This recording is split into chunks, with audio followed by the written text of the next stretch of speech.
Good afternoon. This is the Young Audiences Content Fund, a user's guide. My name's Charles Lauder. I'm Chief Executive of Indie Club. Just a very quick word on Indie Club for those of you who aren't aware. Indie Club is an organization that advocates on behalf of independent production companies and program makers, primarily those who are based outside London. Our focus is on ensuring that there is a rich and robust, sustainable ecology for program makers in the nations and regions. Probably hear more about us as the day progresses. So, the Young Audiences Content Fund. I was once advised by someone when I was back in the day as a journalist, and they said, never underestimate your audience's intelligence or overestimate their knowledge. So I'm going to work from that principle with that second part of it, particularly, and say, let's work from the principle that not everybody, surprising that it may be, not everybody knows about this fund. So if I can start with you, Jackie, what is the fund and why was it set up? So the Young Audiences Content Fund, formerly known as the Contestable Fund, was set up as a lovely gift from the UK government to this very community to produce amazing new public service content for young audiences up to the age of 18.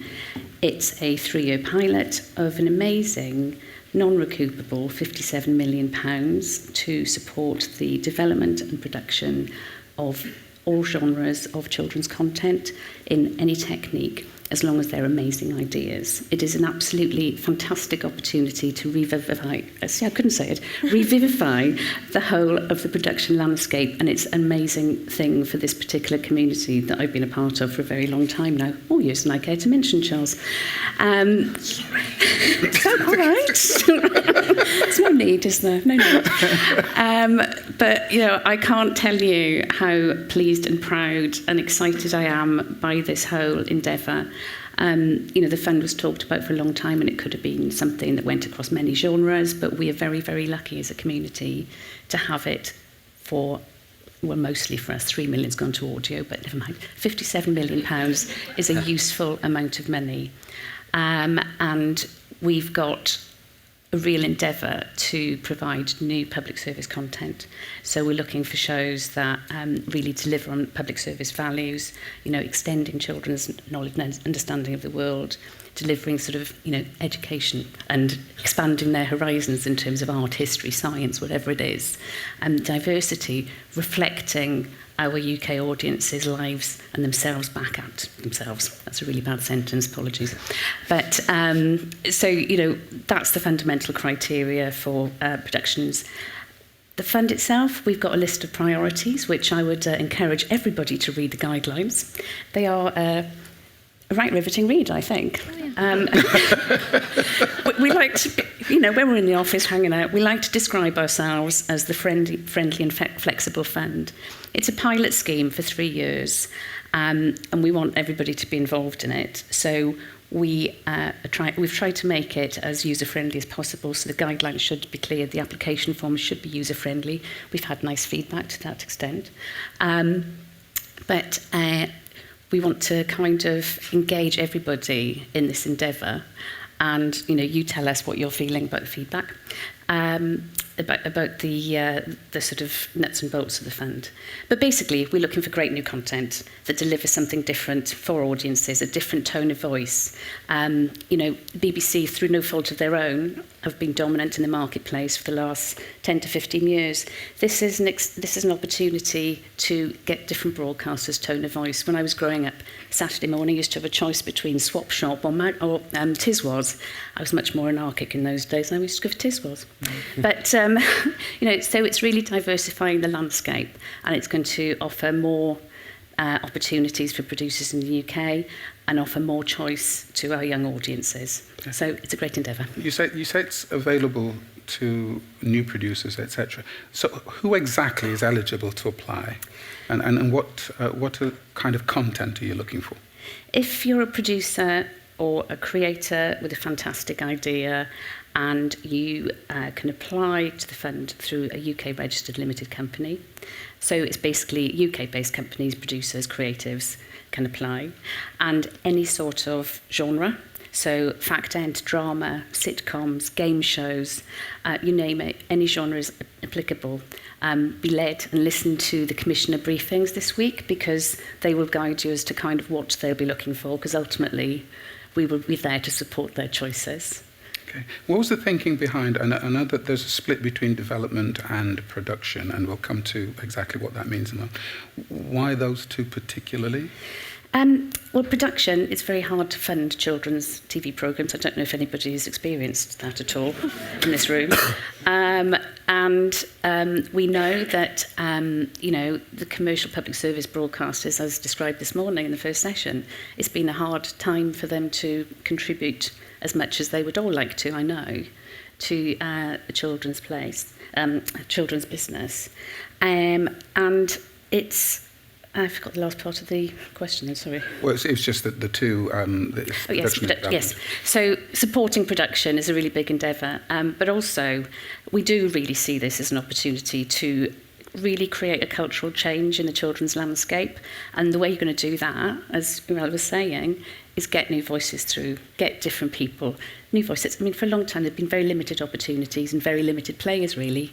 So we are trying to create opportunities for new producers, new voices that have never been able to really get their foot in the broadcast door, never mind a seat at the table. So here's an opportunity to help people through that process and get their voices and their ideas onto screen. Which kind of takes us to you, Harriet. What exactly does your role as fund development executive entail? So far it's been a lot of spreading the word, making sure people understand the fund. There's a priority for the development fund on new voices. So it's making sure that those new voices are aware of the fund and are engaging with the fund. On a day-to-day basis, it's assessing all the applications to the development fund. So after they go through our initial eligibility check, I will be assessing them against our priorities. And should I like one, and the rest of the team agree with me, it will then be about justifying why we think it should receive that funding. And then moving forward, once we'll have projects in development, it will be about supporting them however they need, and also ensuring that they fulfill the priorities they set out in their initial application. When you say justify, to whom or against what? So we have our Grants Finance Committee, who are at the BFI headquarters, and all our applications go through them ultimately, and they give the final yay or nay. And so how do you determine whether a project is aligned with those requirements? What's the process? So we have quite a thorough application form, and that has several questions in that allow us to see how it's meeting those criteria. Applicants also have the opportunity to upload any materials they see necessary. But it's not just seeing if something meets the criteria, it's also if that's sort of authentically meeting that. Projects can have things added here and there so it technically meets them, but we're looking if it's really fundamental to what that project is. So for example, like a Celtic folktale, it can't not meet nations and regions. So, we assess the application and then we discuss if it's really authentically meeting those. And who needs to be already in place? Like Jackie said, you need to be a UK producer at a production company, but, the form asks for details on writer, producer and director. I think for development you don't need to have a director on board already, but if you have an idea of who that might be, that's great. In terms of, for development you don't need to have a broadcast commitment on board, but again, good to know where you think it might end up. And then in terms of material, with development we can get involved at any stage, so upload what material you have, but beyond that, yeah. Okay. There's a question on the form which is, why are you applying for the fund? Yes. What kind of responses are you anticipating? So that's your chance to sort of meet that additionality criteria, because we're looking for projects that wouldn't get made otherwise. So why is your project not going to get funding through typical means? Is it because it's a brand new technique that's not been proven before, or you haven't, produced content for kids TV before, so you're unproven, or, is it too local? So, if your project's coming across as really international and really commercial, or, a returning series, it's probably going to get made anyway and doesn't really need the fund. So that's your chance to address that priority. Okay. And what ceiling, if any, is there on the amount that can be given at the development stage? There's no ceiling. Ooh. I know. Because, we don't want to cut ourselves off from, supporting something really big that could have a huge impact on, the audience or the industry. That being said, it's public money, so everything has to be reasonable. No first-class flights. So, it has to be commensurate with the overall production budget. So, we're not going to do a pilot for a 4-part miniseries. And then... yes, with sort of later stage, more and therefore more expensive, development stages, we'd look for sort of more justification as to why you feel that stage is necessary to get the commission. Not every project needs a load of video work to get that yes. So for that later stage, more expensive stuff would be like, why do you need that to prove the thing that people are looking to see? Right, okay. I guess I'd start with the same question to you, John, in terms of the production fund awards. What's the ceiling there? Is it similarly no ceiling? Yeah, exactly that. Well, 57 million is the ceiling, essentially. That's it. I mean, I think it will be split up annually as well through the financial year. So, 18 million per year. So, get your applications in sooner rather than later, or we may actually run out each year. So, but that's it. Aside from that, it's you, if you need it, if you can justify it, put it in, and we can then assess it. So we're getting applications for things that just need a little bit, stuff that is very, very expensive, but it's not in the criteria. As we've said, it is assessed against certain criteria, and at no point is finance kind of put in that criteria. Okay. And it's only 50%, is that right? In the production fund, yes. So, what's the thinking behind that? Well, I suppose, as Jack has already alluded to, the reasons behind the kind of downturn in investment and so forth, and we all know how hard it can be to kind of get things funded.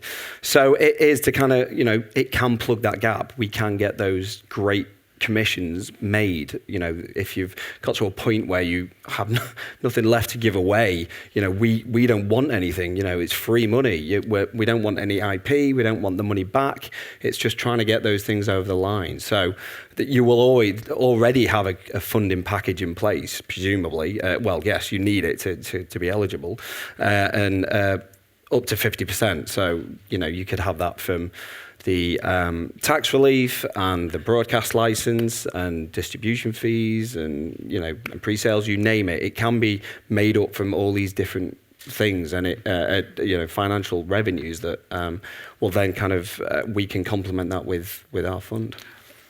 Is there anything that's restricted that can't make up that other 50%? Not really. I mean, you'll struggle to find anything that doesn't kind of that you can't kind of use. As I say, the tax relief is available as well, so you can use that. And as I say, pre-sales, distribution, all these things you will probably need anyway. But all we ask for is if you have a distribution deal in place, that it doesn't encroach on the UK broadcast. And if you then have kind of a big kind of pre-sales or something like that, as long as the credibility of the content is still kind of matched to the ethos of the fund, we want to reflect UK lives. We want this great content to reflect the young audiences of the UK. That's the sole purpose. So, as long as the editorial is not skewed anywhere else because of funding, revenue, that's all we're asking for, really. And to what extent are you, for want of a better term, the first gatekeeper in this? What does your job actually entail? Well, similarly to Harriet, really, you if you have that commitment from a UK free to access, Ofcom regulated broadcaster with a wide enough UK audience, you can, and you have at least 50% of that finance in place, you can apply. That will come, we will check straight eligibility, then it will come to me and I will assess it. If I think, it's good enough, it hits enough of the kind of criteria that we think this is something we really want to support, it's the right kind of thing to do, I will then kind of just discuss in the team, and we'll take it to all the grown-ups back at BFI London, and hopefully if they agree and rubber stamp it, then off we go to contracting, and we can support that great content. That's essentially it. I mean, aside from this kind of stuff of getting out there and telling people and letting everyone know about how great this is and how you can get involved. And we're going to try and do more of that and try and do more outreach. Obviously with new voices, we want to encourage, everyone wants to encourage that, right? But there's lots of people who probably don't know about it as much, or maybe don't think it's for them, or haven't engaged with the BFI or kids content or whatever before. So the more people we can get to and get this out to them, the better. So we're going to try and get on a tour bus and get around the nations and regions as much as we can and just find those people. T-shirts will be available. T-shirts. Yeah. You make reference regularly to having the broadcaster on board, and it occurs to me that for new voices, they may not know the terrain. They may not know how to engage with or find or get the broadcasters on board. So what assistance, if any, can you offer in the way of, for want of a better term, a roadmap or pointing them in the right direction? Go on. So, all I was going to say, I think the development part is a really important piece of this fund, and that's where we'll see. And again, this is a community endeavour, and we can all be supportive and help new talent through.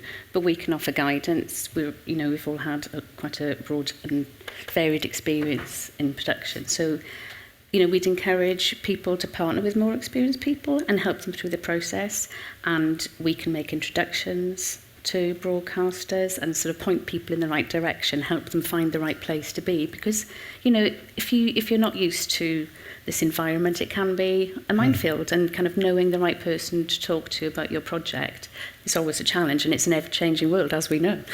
So we can be helpful in that regard.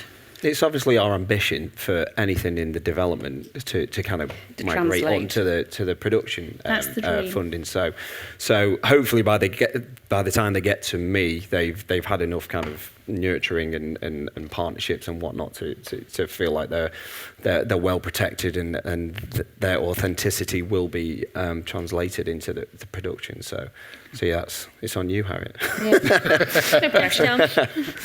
I'm conscious that quite often in these sessions that we kind of spend our time up here and then try to pack all the questions into the last 5 minutes.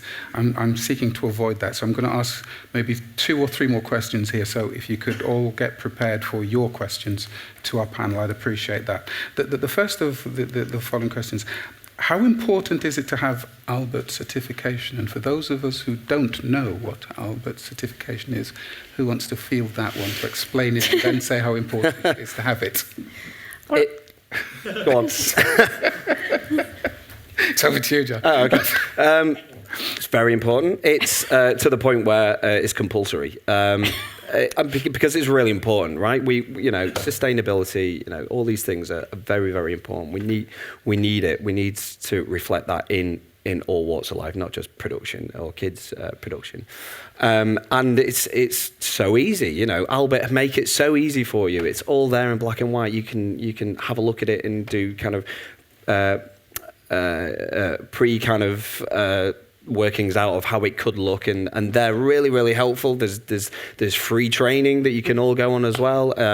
So we all think it's really important, and it's made so easy for you to kind of access and put together, and it can really influence the actual content as well. It can influence your production and how you go about your production, and and how you will go about productions in future and spread that word. And so yeah, I think it is that important that, yeah, it has to be kind of built into that. And we understand that, and it can be in your budget. And if there, needs to be any kind of additional stuff because of that, that's fine. We will expect to see that. So that's okay. Please hit all the points I missed. I was going to say, BAFTA run that scheme, and so there's loads of information there, and it's really it's not the worst, it's not the hardest thing in the world to do. And I've been so impressed by small production companies that take this on board and run with it and do it really, really well. So we're just encouraging everybody to do the right thing. We all know how environmentally aware our audience are. Let's do the right thing by them. Mm-hmm. As a starter, I'd like you each, if you would, top tips. 1, let's be positive about it. 1 don't and 2 do's. Okay. Don't forget to read the guidelines before you apply. Yeah. It is a really interesting read, and just think about your application, whether you're sort of hitting the criteria in the right way, and just read them and then read them again before you fill in your application form. That's my top tip. Don't forget to upload a development budget. We're doing a don't and a don't, or doing a do? I don't know. Well, you did a don't, so do does I that mean do? I'm a do? Go for whatever. Do Go for upload a whatever. Go development for whatever budget. works. Go for whatever works. Yeah, do upload a development budget. 'Cause, I think when you're in the form, it's quite big. You might have forgotten to say what you want the money for, because 40k for stuff. So include those details, please. Don't despair. we are a friendly bunch. We really are. If you need to come and talk to us and just kind of get an idea of where the landscape fits, or how you feel your project kind of fits in with it, we're happy to talk about that. And also, if you then get into the application, you press the button. Don't think it's going to be a big stone wall and you'll just get a yay or nay. We are a friendly bunch. You can come and talk to us. If there's something that we see and we think, this is great, this is perfect, this is exactly what this fund is for, and there's something's not ticked, or you've not filled something out, or we will get in touch with you and we will say, actually, have you thought of this? And I've felt it from the diversity standards, which is a big part of this as well. That team at the BFI are equally as friendly, and they are there to help. They can look at something and say, this would qualify, but it's just not been articulated correctly. They will talk to us, they will talk to you. We can kind of go through it together and get it to that place that it needs to be, because we want to support the best stuff out there. We want to get the best things on the screens. Your application submission is really the start of a conversation. If it gets through the public service criteria, we will be having a conversation with it if we like it. We have been known to ask people to increase their budget, haven't we? Yeah. We have. Yeah. Wow. But no, for the right reasons. Because for all the right reasons, not just hey, slip someone. But it's the start of a conversation, because we want to do the right thing by children's TV production. We want market rates to be right. We want them to be commensurate with all other sorts of TV production. A DOP for children's drama is no less expensive than one for a grown-up drama. So let's, start treating children's TV in the right way. But it is a conversation, and once you've submitted your application, you can go, do you know what? I'd like to add something in. You can do that, and it's an ongoing process. We are here to support the industry. This is the prime, one of the prime reasons for the fund. We're here to support that industry. So it goes back to the feedback thing again, right? If it's not working, we'll listen. If there's enough of an outcry for it, we can do something about it. It is a pilot fund. We can change things if needs be further down the line. So, speak to us. We're humans. Which seems to me the perfect segue into we're here for Speak you to us, questions. I have one there and one there and one there. Can we do that in sort of take the 3 questions and then see how we pass them out rather than keep just going backwards and forwards? Is that okay? Hi guys, it's Carrie here from Finger Industries. Thank you for that, it's really really useful. I sort of had a question around the element of it being a UK or local or regional sort of content, good storytelling, especially in children's, for me, should transcend regions and countries, and it shouldn't, yes, we want to make good UK content. Tax credits has a sort of point system when you're looking at sort of how UK is UK. How do you guys categorise that? If we're thinking of a particular show or story that sort of we feel on the face of it meets the criteria, is there any advice you can give to sort of make sure when we are submitting that we're not just trying to bolt stuff on, that, you talk about being fundamentally sort of feeling like it's UK based. Could you kind of expand on that a little bit? Okay, so we'll take that for a moment. There was one there.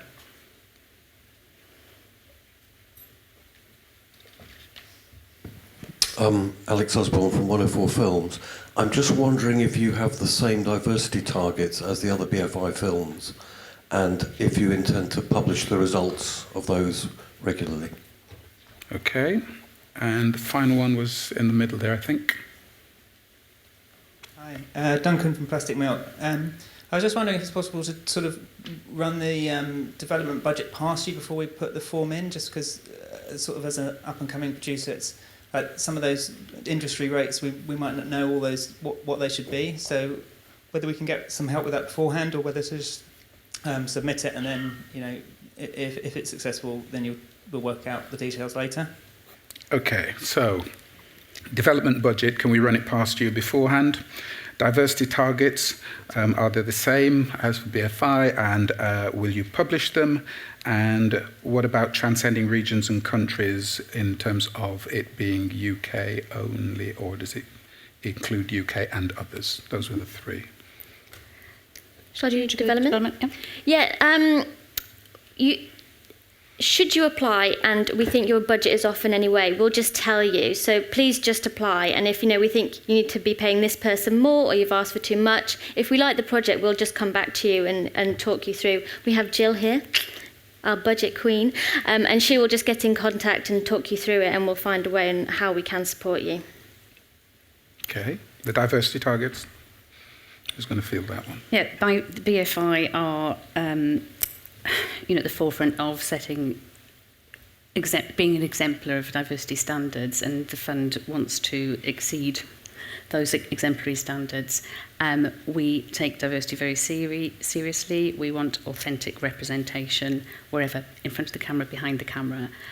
Before you can actually fill in the application form for the Young Audiences Content Fund, whether it's production or development, you have to fill out diversity standards form, because we want to see that your intentions are right and that you're going to follow it through, and then you, at the end of your production or your piece of work, you fill out another form.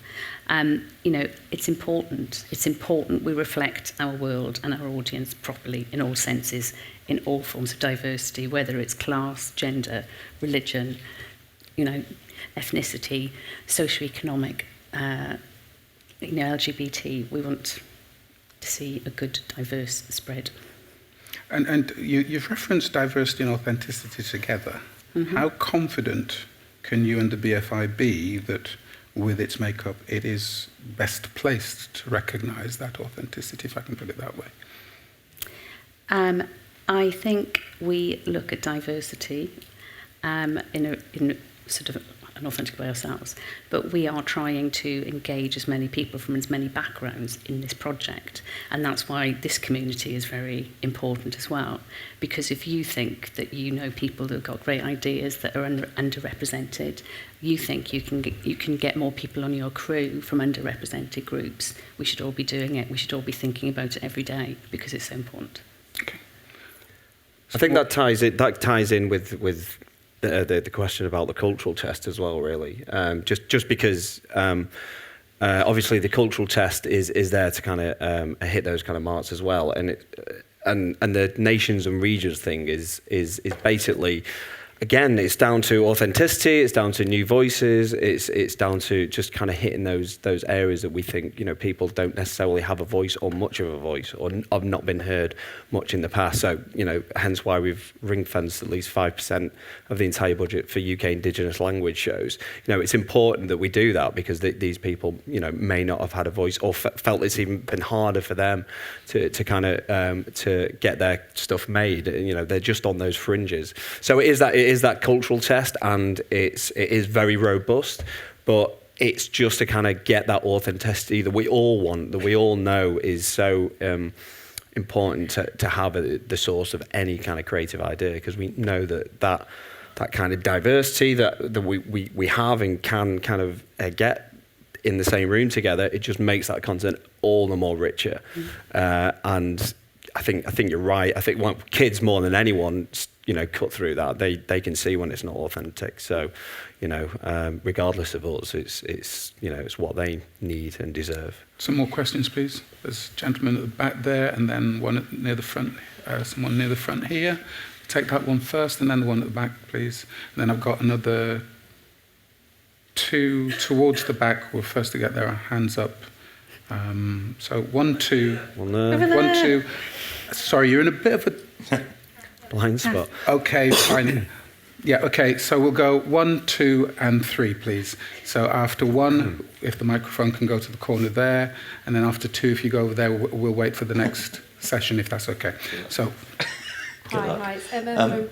Can you hear me? yeah, just here first, please. It's Emma from Kindle. Hi.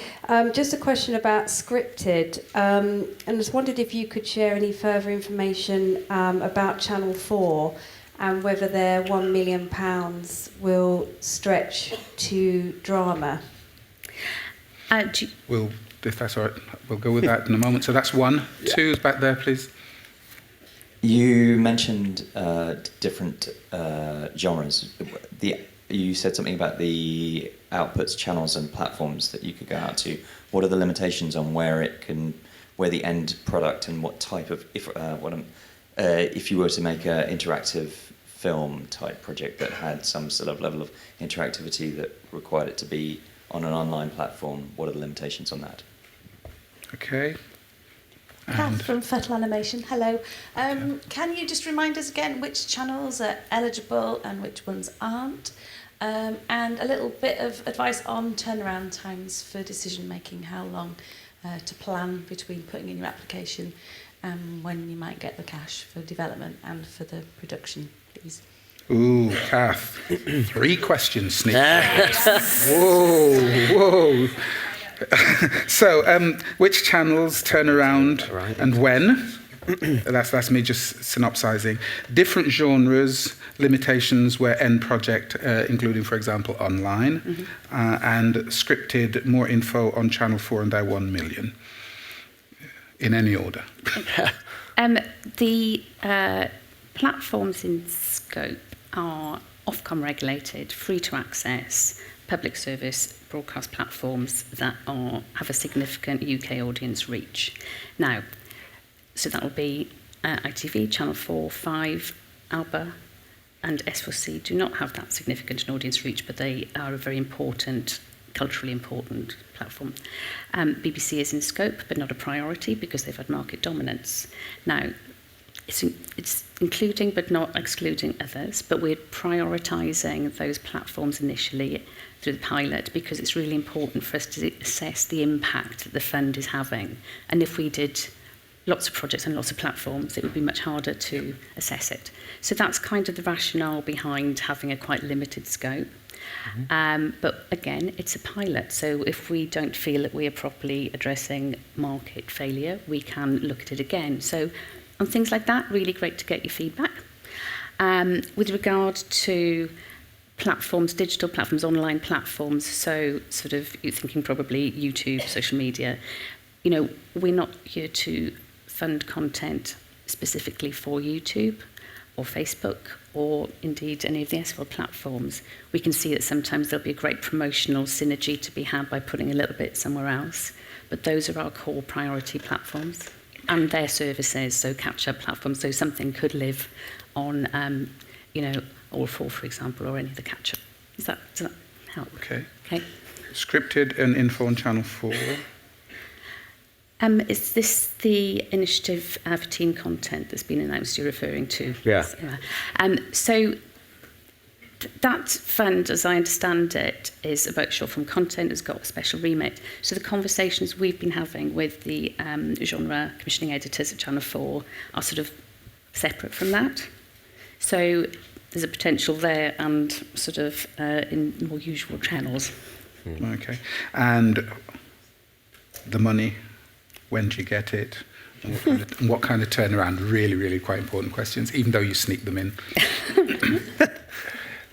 So for development, it's 8 weeks to get a response from your initial application, and then John has 12.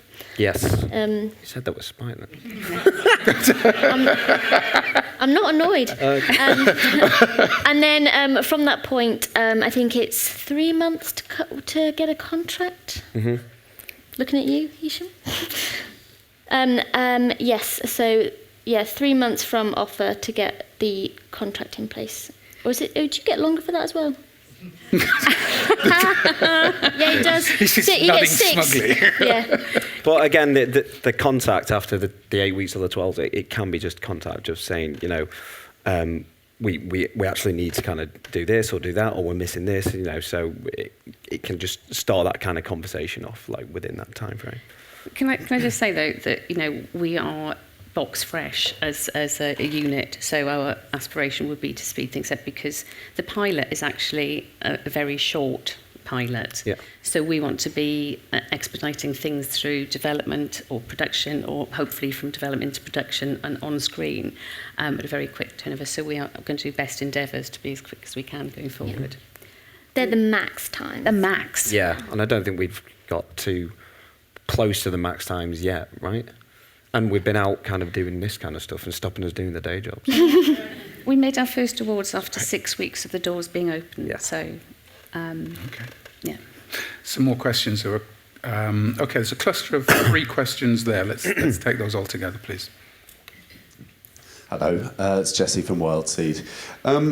In the aim is for you guys to develop and then see the things that develop progress into production on certain platforms. To what extent will the broadcaster's stated development priorities be a factor in terms of the projects you take through in development? I.e., if we bring you a project and you go, well, I have absolutely no idea who of the 4 PSB qualifying platforms might pick that up because I don't see them doing that, or they haven't asked for that, or it feels bigger than anything they're doing currently, or all the ways in which you might have that moment of going, really, I like it, but is anyone going to make it? To what extent does the sort of credibility or the likelihood of something then progressing through onto a commission, to what extent is that going to inform your decisions about which things go through into development? And how much should producers have thought about, making that pitch about the ease with which this will all, ease, but the relative ease with which the project could find its way through to a commission? Okay, I'm just going to break with my own rule there, if I may. And can we hold the next 2, and can we just deal with that straight away, please, if that's all right? Yes, so it does have some impact on our decision. So, for example, if it was a project where, we can't imagine anywhere it would ever be ever, we might encourage you to have a conversation with the broadcaster first, just to, check, their appetite for it, as it were. We had a project in that it was very early days and it was unscripted, so the channel which it ended up would very much, inform that development work they did, because the tone would be very different. So we encourage them to have that conversation while still keeping it, what they wanted it to be, but have that focus. So if we get those ideas that come in that, you can't see it, then we would probably encourage those conversations to happen before we would get on board. Okay, the 2 questions that were immediately behind, please. Hi, Liz Keynes, independent family and children consultant. I think I heard you say that a criteria for not funding would be if we think you could get it funded elsewhere, and I don't quite understand that as a criteria, because it's a value judgment, and it's something that every producer who goes into developing and looking to get a show into production believes they can get it funded somewhere. But how would you exercise that criteria? Can you say anything about it? Okay, just hold that then, please. And the next question. Hi there, my name's Chris Hobbs from History Bombs. Firstly, this is a fantastic, amazing thing. Well done, thank you. However, I have read the guidelines. It says the 57 million is over 3 years, inclusive of VAT, and only 5% is allocated, and up to 5% is allocated to development. That's £800,000 a year for everyone. And I think that's a bit stingy. And would you consider revising it up? That's excellent feedback, and we are the Flexible Fund, so we shall take that into consideration. Proper diplomats respond. Okay, fair enough.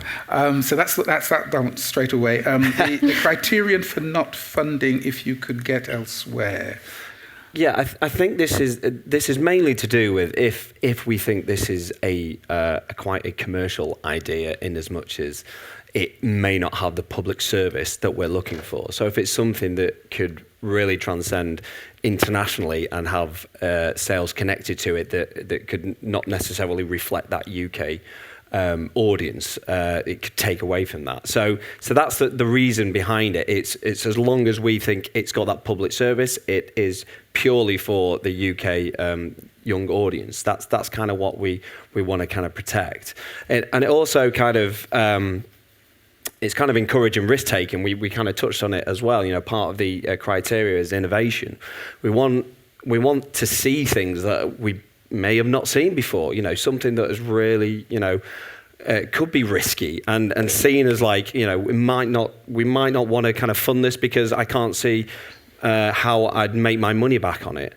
You know, that's the kind of thing that this fund can put money into, because we don't want that money back. We don't want a return. We want to see, you know, risky, innovative content, you know, tried and tested. That's public service, right? That's you know what it needs to be doing. Push those boundaries.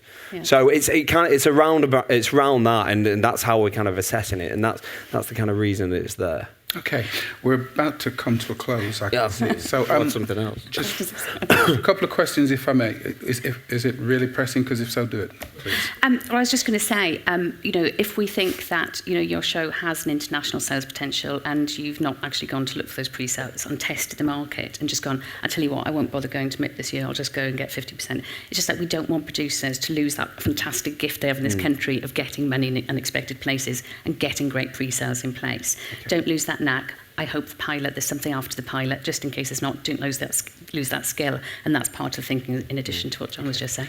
So you've clearly had applications so far. What can you tell us about those? And particularly, without breaking any confidences or naming any names, what are the best and worst applications you've received so far?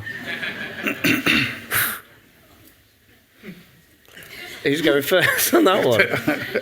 I think I can go first. I think the worst ones are where people haven't read the guidelines. Yes. Yeah.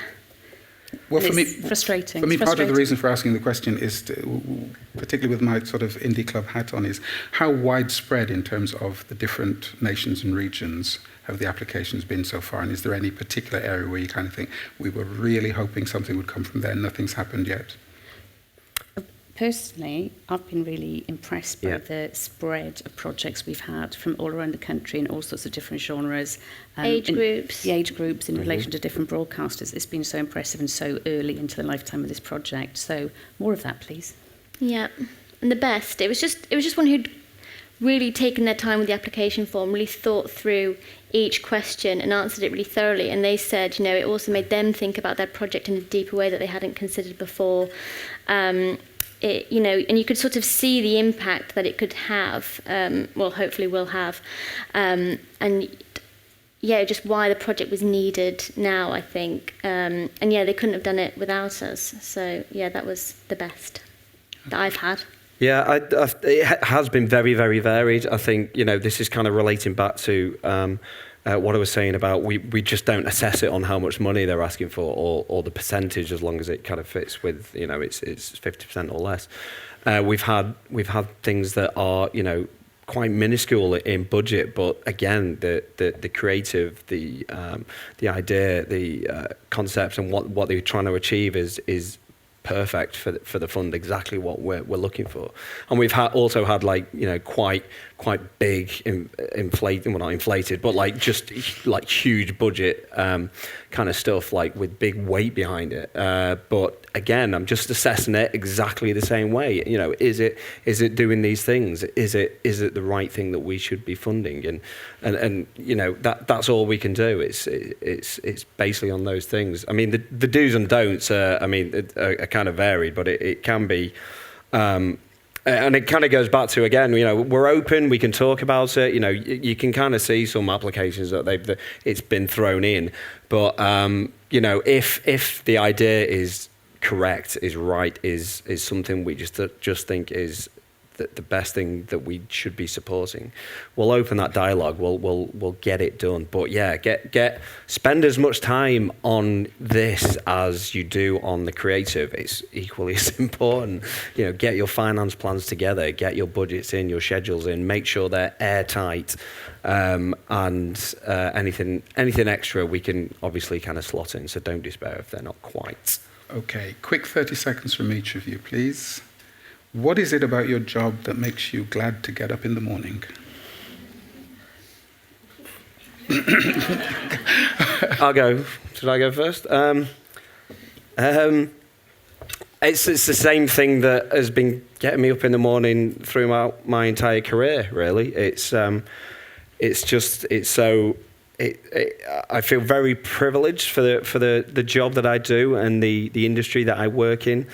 And I mean, we all know that it can get stressful and worrying at times, and you know, downbeat and whatnot. But at all those points, I've always tried to kind of gather people around and say, look, we're making content for kids. We're trying to, you know, make the most inspirational, amazing content that they deserve.